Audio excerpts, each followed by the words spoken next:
कैसे हैं आप सभी? मैं आशा करती हूँ आप सभी स्वस्थ और प्रसन्न होंगे। आज हम हमारा पाठ लिंग को पढ़ेंगे और समझेंगे। तो आइए इस पाठ को प्रारंभ करते हैं। ये है हमारा पाठ 6, लिंग यानी जेंडर। लिंग किसे कहते हैं? संज्ञा व सर्वनाम शब्दों से जब हमें यह पता चलता है कि स्त्री जाति है या पुरुष जाति, अर्थात उन्हें लिंग कहते हैं। जब हमें यह पता चलता है कि सामने वाला स्त्री है या पुरुष, वह लिंग कहलाते हैं। यह संज्ञा व सर्वनाम शब्दों से हमें स्त्री जाति या पुरुष जाति का बोध कराने वाले लिंग कहलाते हैं। लिंग के दो भेद होते हैं, पुल्लिंग और स्त्रीलिंग।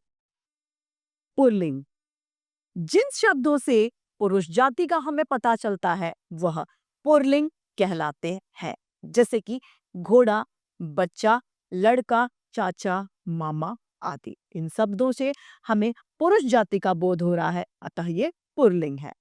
दूसरा है हमारा स्त्रीलिंग। जिन संज्ञा शब्दों से हमें स्त्री जाति का बोध होता है वे स्त्रीलिंग कहलाते हैं, यानी हमें स्त्री का पता चलता है, जैसे कि घोड़ी, हथिनी, बच्ची, माता, नानी आदि इसके उदाहरण हैं। लिंग की पहचान करें। सजीव या प्राणीवाचक यानी जिनमें जान होती है, मनुष्यों या पशु पक्षियों की लिंग पहचान आसानी से हो जाती है, लेकिन अप्राणीवाचक यानी जिनमें जान नहीं होती, उनकी पहचान संज्ञा शब्दों से, संज्ञा शब्दों के साथ लगने वाली क्रिया या उनकी विशेषता से होती है। जैसे कि क्रिया शब्दों से लिंग की पहचान कैसे होगी? पंखा चल रहा है, तो पंखा शब्द और रहा है यहाँ पर पुरुष जाति का बोध करा रहे हैं। हमें ये नहीं कहेंगे पंखा चल रही है, नहीं, पंखा चल रहा है, अतः पंखा पुरुष जाति का बोध करा रहा है। घड़ी टिक टिक कर रही है यानी वह स्त्रीलिंग है, इसीलिए उसके लिए रही है शब्द का हमने प्रयोग किया, अतः घड़ी स्त्रीलिंग है। इस तरीके से इन वाक्यों में हमने पंखा और घड़ी के साथ में रहा है क्रिया पंखे के लिए और रही है क्रिया घड़ी के लिए देखी, अतः पंखा पुरुषवाचक यानी पुल्लिंग है तथा घड़ी स्त्रीलिंग है। दूसरा है विशेषण शब्दों से लिंग की पहचान करना, जैसे कि लीची मीठी है, यानी लीची का मीठा होना लीची की विशेषता है, यानी मीठी अर्थात विशेषण है उसकी मीठी, तो मीठी लीची यानी लीची जो है वह स्त्रीलिंग का हमें बोध करा रही है। संतरा मीठा है, यानी मीठा होना संतरे का विशेषता है और साथ ही साथ यह हमें पुरुष जाति यानी पुल्लिंग का बोध करा रहा है। इन वाक्यों में मीठी और मीठा शब्द क्रमशः लीची और संतरे के लिए आया है, अतः मीठी शब्द लीची स्त्रीलिंग और मीठा शब्द संतरा पुल्लिंग का हमें बोध करा रहा है। तीसरा है मेरा, मेरी, किसका, किसकी। जोड़कर भी लिंग की पहचान की जाती है।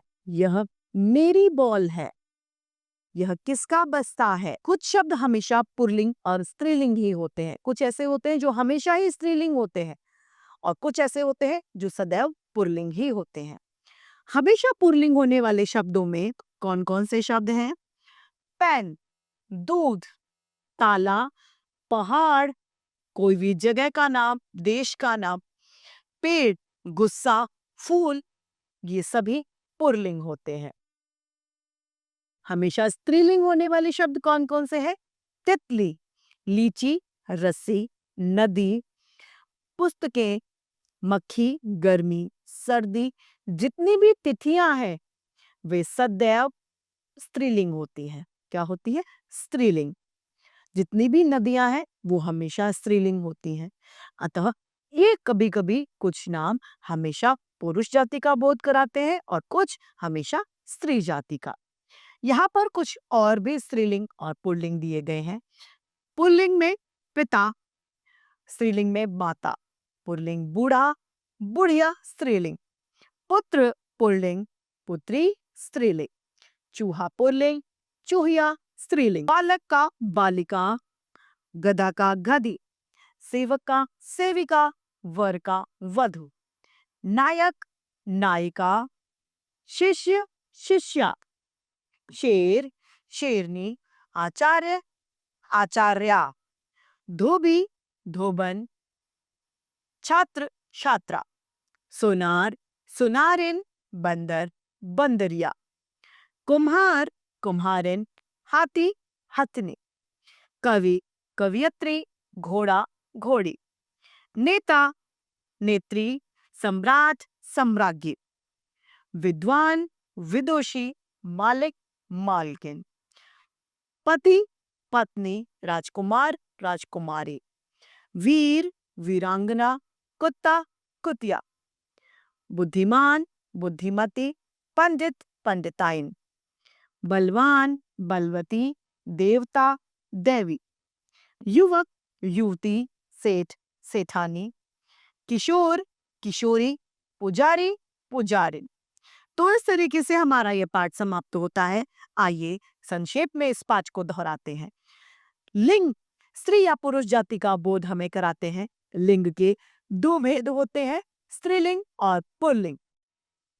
पुरुष जाति का बोध कराने वाले शब्द पुल्लिंग कहलाते हैं, स्त्री जाति का बोध कराने वाले शब्द स्त्रीलिंग कहलाते। अब है हमारा अभ्यास कार्य। पहला प्रश्न है, सही उत्तर के सामने हमें सही का चिन्ह लगाना है। क स्त्री या पुरुष जाति का बोध कराने वाले शब्द क्या कहलाते हैं? वचन, लिंग या कारक। लिंग। कवि का स्त्रीलिंग है कवियत्री, लेखिका या कवित्री, कवियत्री। ग छत का छात्र का स्त्रीलिंग है छाते, छात्रा या छात्री, छात्रा। प्रश्न दूसरा, स्त्रीलिंग और पुल्लिंग शब्दों की रेखा खींचकर वर्ब बनाइए। पहाड़ सदैव पुल्लिंग होते हैं।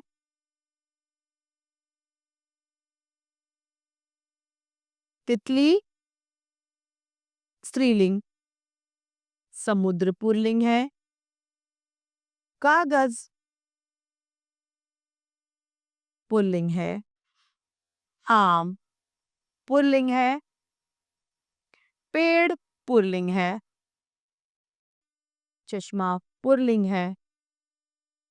इसके अलावा तितली स्त्रीलिंग है, घोड़ी स्त्रीलिंग है, बर्फी स्त्रीलिंग है, नदी स्त्रीलिंग है, किताब स्त्रीलिंग है तथा हवा स्त्रीलिंग है।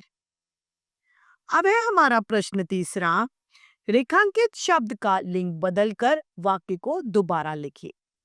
क बाग में माली काम कर रहा था, तो बाग में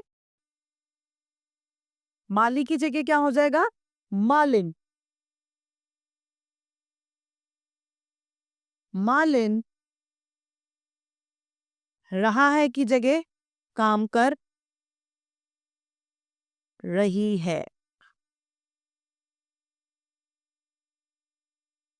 ख बड़ा होकर मैं लेखक बनूंगा, लेखक की जगह क्या आएगा? लेखिका।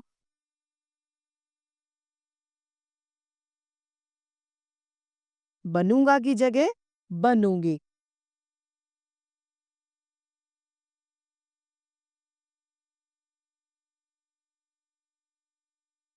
ग धोबिन कपड़े धोती है, धोबिन की जगह क्या आएगा? धोबी। धोती है की जगह धोता है।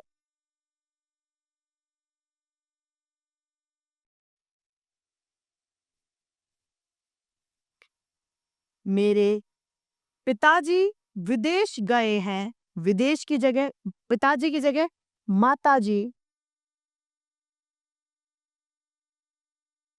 गए की जगह गई है।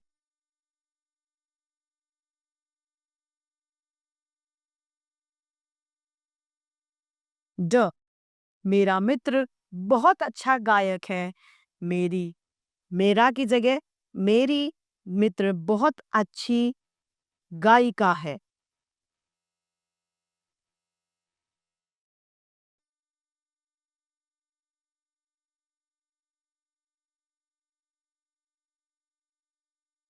प्रश्न चौथा, बॉक्स में दिए गए स्त्रीलिंग और पुल्लिंग शब्दों को अलग अलग करना है।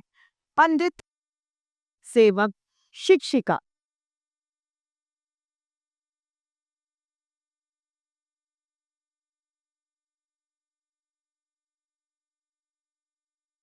बालिका,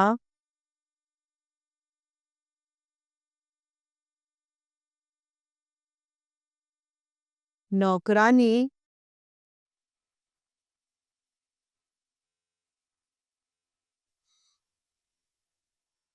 गंगा।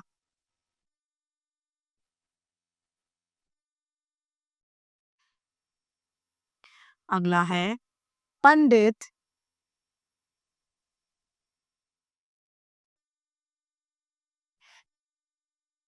सेवक,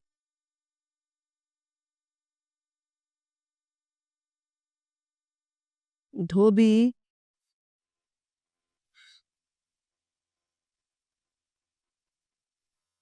हिमालय।